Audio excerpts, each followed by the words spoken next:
মুক্তিযুদ্ধে অবিস্মরণীয় ভূমিকা রেখেছে সশস্ত্র বাহিনী।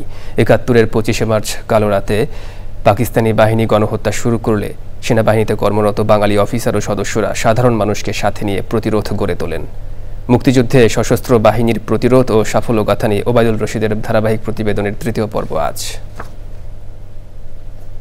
১৯৭১-এ ঢাকার খুব কাছেই জয়দেবপুরে ছিল দ্বিতীয় ইস্ট বেঙ্গল রেজিমেন্টের সদর দফতর। সেকেন্ড ইন কমান্ড ছিলেন মেজর KM শফিউল্লাহ। তার বই মুক্তিযুদ্ধে বাংলাদেশ থেকে জানা যায় ২৬শে মার্চের অনেক আগে থেকেই দ্বিতীয় ইস্ট বেঙ্গল রেজিমেন্টের বাঙালি সদস্যরা সতর্কতামূলক ব্যবস্থা নিতে থাকেন, যার মধ্যে ছিল জয়দেবপুর রাজবাড়িতে একটি কোম্পানিকে অস্ত্র ও গোলাবারুদ নিয়ে সার্বক্ষণিক সতর্ক অবস্থায় রাখা। আর এক প্লাটুন সৈনিক থাকে রাজবাড়ির বাইরে। দ্বিতীয় ইস্ট বেঙ্গল রেজিমেন্টের আলফা কোম্পানি ছিল জয়দেবপুরে আর চার্লি কোম্পানি ময়মনসিংহে। মুক্তিযুদ্ধে বাংলাদেশ বই অনুযায়ী জেনারেল টিক্কা খান দ্বিতীয় ইস্ট বেঙ্গল রেজিমেন্টের বাঙালি সেনাদের দুর্বল করতে কৌশল গ্রহণ করেছিলেন, কিন্তু তা বুঝতে পারেন KM শফিউল্লাহ।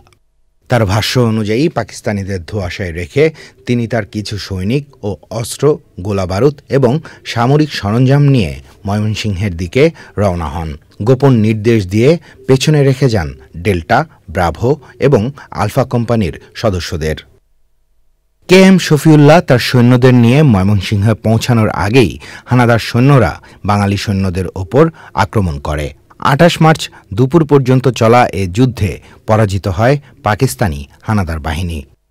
দ্বিতীয় ইস্ট বেঙ্গল রেজিমেন্টের সৈন্যদের একটি অংশ মেজর KM শফিউল্লাহর সাথে ময়মনসিংহে পৌঁছানোর পর ২৯ মার্চ বিকেল ৪টায় ব্যাটালিয়ন সমাবেশ করে প্রিয় মাতৃভূমিকে শত্রুমুক্ত করার শপথ নেয়। পরবর্তীতে KM শফিউল্লাহ ঢাকা আক্রমণের পরিকল্পনা নিলেও মেজর খালেদ মোশাররফের পরামর্শ বার্তায় সে পরিকল্পনা থেকে সরে আসেন।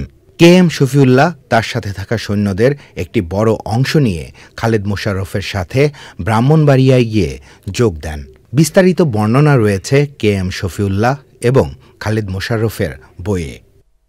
Obaidul Rashid, channel I, Dhaka.